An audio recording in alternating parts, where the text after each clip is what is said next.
Best varicose wines చికిత్సనే పొందండి. నొప్పి లేని చికిత్స కోసం సంప్రదించండి ఎబిస్ హాస్పిటల్. నమస్కారం, మీరు చూస్తుంది సుమన్ టీవీ. నేను మీ కీర్తి. నాతో పాటు ప్రముఖ ఆస్ట్రాలజర్ బ్రహ్మశ్రీ నందిబట్ల శ్రీహరి శర్మ గురువు గారు ఉన్నారు. నమస్తే గురుగారు. వాగర్థావివ సంపృక్తౌ వాగర్థ ప్రతిపత్తయే జగతః పితరౌ వందే పార్వతీ పరమేశ్వరౌ. ఆదిత్యాయ చ సోమాయ మంగళాయ బుధాయ చ గురు శుక్ర శనిభ్యశ్చ రాహవే కేతవే నమః. శృంగేరి జగద్గురు పీఠాధిపతులకి, కంచి పీఠాధిపతులకి నమస్కారములు తెలియజేసుకుంటూ కార్యక్రమాన్ని ప్రారంభిద్దాం. గురుగారు, క్యాలెండర్ ఇయర్ ప్రకారం 2026 అంటే కొత్త సంవత్సరంగా మనం క్యాలెండర్ని ఎలాగో చేంజ్ చేస్తాం కాబట్టి పరిగణలోకి తీసుకుంటాం. అఫ్ కోర్స్ మన తెలుగు వారి సంవత్సరాది ఉగాది అయినప్పటికీ కూడాను వివిధ గ్రహాల కలయిక వల్ల వచ్చే సంవత్సరం అంతగా బాలేదు అంటున్నారు. మన ప్రపంచానికి కానీ భారతదేశానికి కానీ ఇందులో నిజమెంత, ఏ విధమైన ఎఫెక్ట్ పడబోతా ఉంది గురుగారు? అయితే మనం చూసుకున్నట్లయితేనమ్మా, గత కొన్ని సంవత్సరాలుగా మనం చూసుకున్నట్లయితే కాలానికి తగ్గట్టుగానే వెళ్ళింది. ఈ సంబంధించినటువంటి 2025 సంవత్సరం నుంచి మొదలుకొని చూస్తే కాలము చాలా విపరీతంగా స్పీడ్ గా వెళ్తుంది.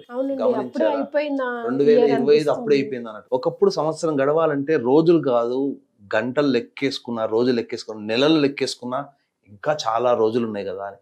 కానీ వీక్షించేటువంటి ప్రేక్షకులు ఒక్కసారి మీరు ఇట్లాగే 2025 అయిపోయిందా అన్నట్టు ఉన్నది.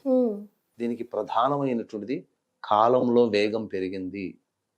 ఆ వేగం మన దృష్టిలో ఒక సెకండ్ కావచ్చు, కానీ అంతరిక్షం సంబంధించిన దాంట్లో పెద్ద తీవ్రమైనటువంటి ఇబ్బంది. అసలు కాలం ఇంత స్పీడ్గా ఎప్పుడో తప్ప అంత వెళ్ళదమ్మా. దీనికి ప్రత్యక్ష ఉదాహరణ అంటే నవగ్రహాలలో ఎక్కువ కాలం ఒకే రాశిలో ఉండే గ్రహాలు 4.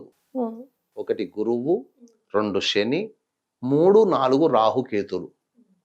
రాహుకేతులు సంవత్సరంన్నర, గురువు 370 సంవత్సరాలు, అంటే రమారమే 1 సంవత్సరం, శని 2.5 సంవత్సరాలు.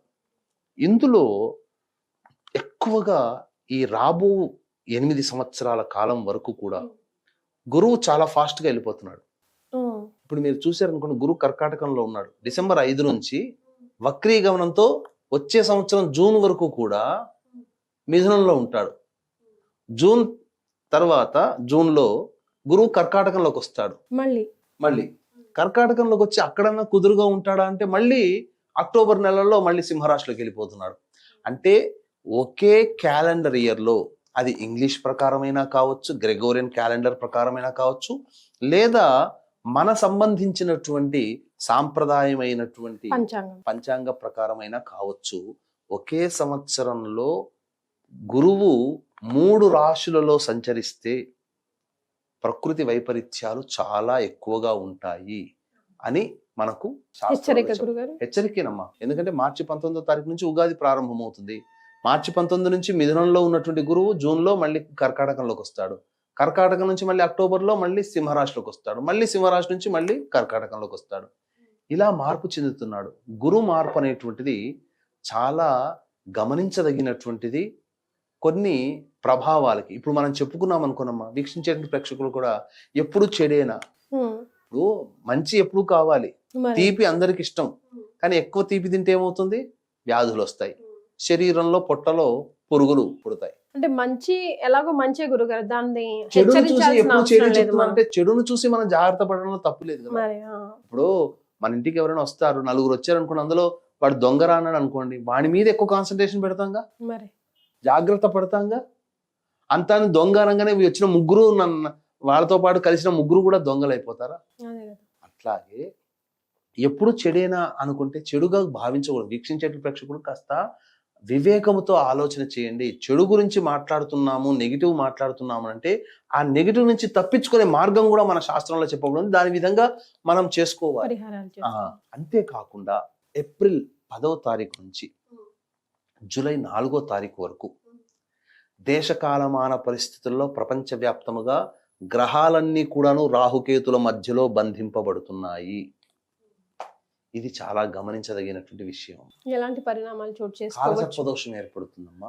మరి ఈ టైంలో పుట్టిన వాళ్ళకి పరిస్థితి ఏంటి గురుగారు? చాలా మందికి ఉండేటువంటి సందేహం ఏంటంటే కాలసర్పదోషం అనగానే భయపడిపోతారు. వణికిపోతాం కదా. అసలు మొత్తం వణికించేసేసారు ఒక సమాజాన్ని. ఒక 20 సంవత్సరాల పాటు ఈ కాలసర్పదోషం అనేటువంటిది రాజ్యం ఏలింది. అసలు ఫ్యామిలీ ప్లానే చేసుకోరు. ఇంకొచ్చే పెళ్లి సంవత్సరం కావద్దు, ఇలా చెప్పారంటే పెళ్లి కాలేదంటే కాలసర్పదోషం, పిల్లలు కలగలేదంటే కాలసర్పదోషం. అసలు ఏదైనా కాలసర్పదోషానికి ముడిపెట్టి దేవాలయాలకు పంపించడం, కాలసర్పదోషానికి రాహుకేతుల పూజ అనడం, ఇది ఒక రివాజ్గా మార్చిపోయింది. ఇప్పుడు ఈ పితృదోషాల వంతు వచ్చింది. ఇప్పుడు ప్రతి వాళ్ళు పితృదోషాలని చెప్తున్నారు.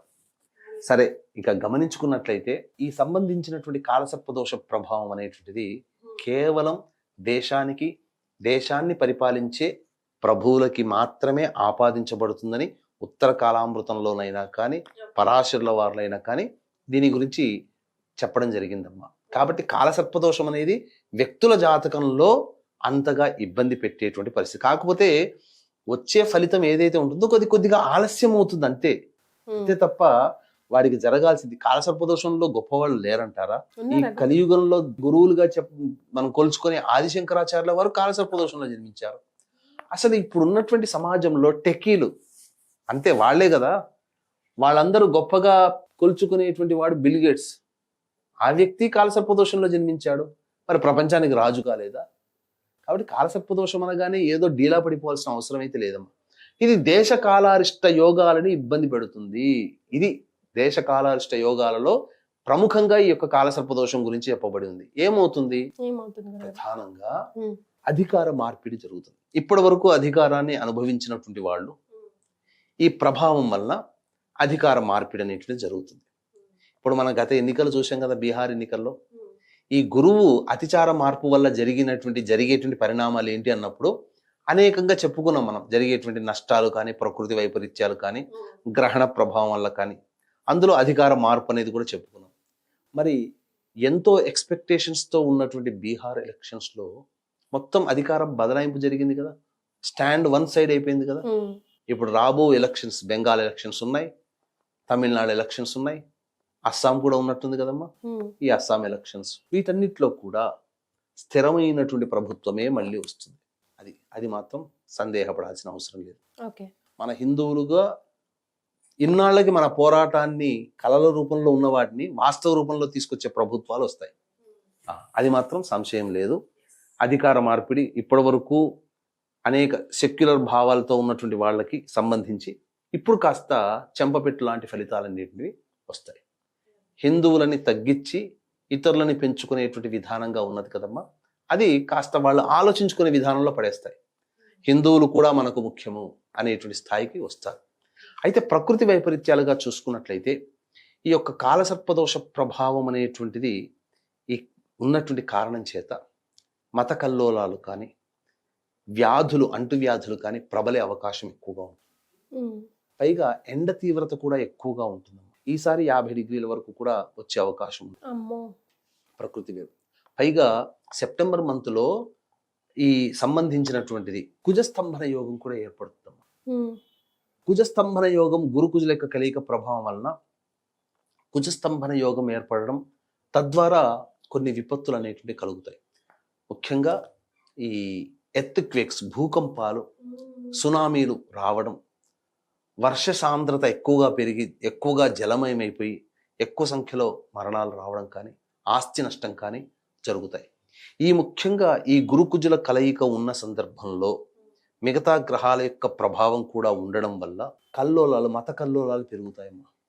జాగ్రత్త పడాలి. దేవతా అనుగ్రహాన్ని పొందే ప్రయత్నం చేయాలి, తప్పదు. ఇది మాత్రం ఇక చాలా మంది వీక్షించే ప్రేక్షకుల్లో ఈ ఏప్రిల్ 10వ తారీఖు నుంచి జూలై 4 వరకు మంచి సమయం లేదు కదా, మరి పుట్టేటువంటి వాళ్ళకి అనేటువంటిది ఏం సంబంధం లేదమ్మా. కాలసర్పదోషంలో జన్మించిన గ్రహాల యొక్క స్థితిగతులు ముఖ్యంగా గుర్తుపెట్టుకోండి. గురువు శుభస్థానాలలో ఉన్నాడు, రాహువు శుభస్థానాల్లో ఉన్నాడు, కేతువు తనకు అత్యంత శుభస్థానంలో ఉన్నాడు. కాబట్టి ఇబ్బంది పడాల్సినటువంటి అవసరమే లేదు. రాహుకేతులు ప్రధానంగా రాహువుకి మిత్రక్షేత్రంలోనే ఉన్నాడు, కేతువు కూడా తన మిత్ర గ్రూప్లోనే ఉన్నాడు. కాబట్టి కాలసర్పదోషం కదా, జన్మిస్తే ఏమవుతుందో అని చెప్పి అనుకోకండి. ఇది ఈ విధంగా దీన్ని సర్దుబాటు చేసుకోవచ్చమ్మా. కానీ ఈ వచ్చే సంవత్సరం అంతా కూడా, వచ్చే సంవత్సరం నుంచి ఇంకా 8 సంవత్సరాల వరకు కూడా, అంటే 2032 సంవత్సరం వచ్చేంత వరకు కూడా గురువు చాలా స్పీడ్ యాక్షన్స్ తో రాశులు మారుతున్నాడు. అంటే ఒక సంవత్సరం పాటు ఉండి ఆ సంవత్సరం తర్వాత మారాల్సినటువంటి గురువు 3 సార్లు ఒకేసారిలో రేపు వచ్చే సంవత్సరం 3 సార్లు మారుతున్నటువంటి కారణం త్రిగ్రహ కూటమి, చాతుర్గ్రహ కూటమి కూడా ఏర్పడుతున్నటువంటి కారణం వచ్చే సంవత్సరం. ఈ గురుకుజుల యొక్క కలయిక ఉండి ఏర్పడి, గురుకుజుల యొక్క కలయిక ఉంటుంది కానీ ఆ గురుకుజులలో కుజుడు స్తంభించిపోయి ఎక్కువ కాలం ఉంటాడు ఒకే చోట, అది ప్రమాదం. ఈ ఉన్నటువంటి ప్రమాదం కారణం చేత కొన్ని ప్రపంచవ్యాప్తంగా ఇబ్బందులు తప్పు. కాకపోతే మన దీనికి కొంత మినహాయింపు మన భారతదేశం ఉంటుందమ్మా. ఈ భారతదేశం చాలా మటుకు మెరుగవుతుంది. అలాగే భారతదేశం యొక్క ఖ్యాతి చాలా మెరుగుపడుతుంది. ఇతర దేశాలు భారతదేశం యొక్క ప్రగతిని చూసి ఆశ్చర్యపోతారు. ఆల్రెడీ ఇప్పుడు మనం చూస్తున్నాం, జీడిపి లెవెల్ చూసుకుంటే చైనా కన్నా, అమెరికా కన్నా ఈ క్వార్టర్ జీడిపి చాలా పెరిగింది. ముఖ్యంగా ట్రంప్ ఇచ్చినటువంటి ఈ విధించినటువంటి సుంకాలు కానీ ఆంక్షల సమయంలో కూడా మన జీడిపి పెరిగిందనంటే మనం ఎంత గట్టిగా స్ట్రాంగ్గా మనం వన్ సైడ్లో ఉన్నామో తెలుసుకోవచ్చు. భవిష్యత్తులో ఇంకా మంచిగా పెరుగుతుంది. కాకపోతే మన భారతదేశంలో తూర్పు రాష్ట్రాలలో, ఈశాన్య రాష్ట్రాలలో ఈ కాలసర్ప దోష ప్రభావం వల్ల అల్లర్లు, మత కల్లోలాలు జరిగేటువంటి అవకాశం ఉంటుందని చెప్పవచ్చు. గురుగారు, మనం ఈ 8 ఏళ్ల పాటు మనం అంతా ఏ దైవాన్ని నమ్ముకోవాలి గురుగారు? ముఖ్యంగా ఈ 8 ఏళ్లనే కాదమ్మా, వచ్చే సంవత్సరం ప్రధానం మనకు గురువు 3 రాశుల్లో సంచారం చేస్తున్నాడు కాబట్టి ఈ ఏప్రిల్ 10వ తారీఖు నుంచి జూలై 4 వరకు, మళ్ళీ సెప్టెంబర్లో గురు కుజుల యొక్క కలయిక సమయం మొత్తం వరకు ఉండడం, అలాగే కుజస్తంభన యోగం ఏర్పడడం, ఇవన్నీ ఉన్నటువంటి కారణం చేత ప్రతి వాళ్ళు కూడా దేవతా ఆరాధనని ఎవరికి వాళ్ళు వాళ్ళ ఇంట్లో చేసుకోవాలి. అంటే ప్రతిరోజు కూడాను దత్త కవచము, కాలభైరవాష్టక పారాయణము, రుద్ర కవచము ప్రతి వాళ్ళు చేసుకోవాలమ్మా. ఎవరి వాళ్ళు ప్రతిరోజు 3 సార్లు గనక ప్రతి వ్యక్తి గనక చేసుకుంటే అద్భుతంగా ఉంటుంది. అందులో ఏమాత్రం సందేహం లేదు. అంతేకాకుండా ఈ సంబంధించినటువంటి ప్రతి వాళ్ళు ఇప్పుడు ఎవరు మనకు పెయింట్ డబ్బా కొనుక్కొచ్చుకుంటాం, మనం గోడకి మనకు పెయింట్ వేయాలో ఎలా వేయాలో తెలుసు, కానీ మనం వేసుకుంటే వచ్చే నీట్నెస్ కి ఒక పనితనం తెలిసినటువంటి వ్యక్తి వచ్చినటువంటి పెయింటర్ వేసేదానికి తేడా ఉంటుంది కదా. ఇల్లు కట్టుకున్న మేస్త్రి తనకి దాంట్లో నిష్ణాతుడు, మనకేముంది సిమెంటు, ఇసుక, నీళ్లు కలిపితే రెడీ అయిపోయింది, కాంక్రీట్ మిక్చరు, ఇటుకలు మనమే కట్టుకుందాం, మనమే గోడలు చేద్దామంటే మనకు రాదు, తెలుసు. అట్లాగే ఈ పూజల విధానంలో కూడా చెప్పిన విధంగా ఈ పరిహారాలు ఇప్పుడు వరకు ప్రతిరోజు ఇవి చేయాలి. ప్రదోషకాల సమయంలో దేవతా దర్శనం ఖచ్చితంగా చేసుకోవాలి. సాయంకాలం పొద్దున విష్ణు ఆలయాన్ని సందర్శించుకోవాలి, సాయంకాలం శివాలయం సందర్శించుకోవడం ఒక డ్యూటీగా పెట్టుకోవాలమ్మా. పెట్టుకొని ప్రతిరోజు ఉదయం సాయంకాలం ఈ దేవతా దర్శనం చేసుకుంటే మానవుడికి ఆపదలే రావు. ఇవన్నీ మనకు కుదరదు కదా, ఎట్లా దీనికి ఇంకొక పర్యవసానం ఏమైనా ఉందా? ఇప్పుడు ఆయుర్వేదంలో అయినా చూసుకున్నామ్మా, ఈ 2 ఇవన్నీ కలుపుకొని తాగండి మీ ఆరోగ్యం బాగుంటుంది అని అంటే కింద కామెంట్లు ఏం పెడతారు, మీరు చేసిస్తారా, మీరు నాకు కొరియర్లో పంపిస్తారా? అవన్నీ ఇంగ్రీడియంట్స్ చెప్పినా జనాలకి చేసుకునే అవకాశం ఉండట్లేదేమో, బిజీ లైఫ్ కావచ్చు.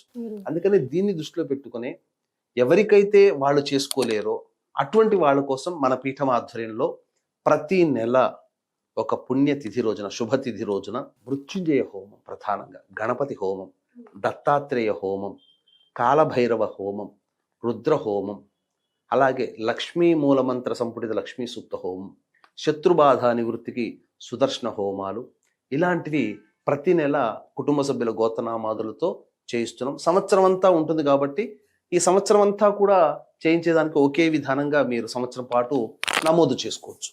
ప్రతి నెల వీడియోలు వస్తూ ఉంటుంటాయి. చేయించినది అంతా కూడా చెప్పింది చెప్పినట్టుగా జరుగుతుంది, అందులో సందేహం లేదు. అవకాశం ఉన్న వాళ్ళు కార్యక్రమ తదనంతరం కాంటాక్ట్ చేసి సంవత్సరం పాటు ఏ విధంగా నమోదు చేసుకోవాలో పూర్తి వివరాలు తెలుసుకోవచ్చు. చాలా సంతోషం గురుగారు, ధన్యవాదాలు. సర్వం శ్రీ ఉమామహేశ్వర పరబ్రహ్మార్పణమస్తు.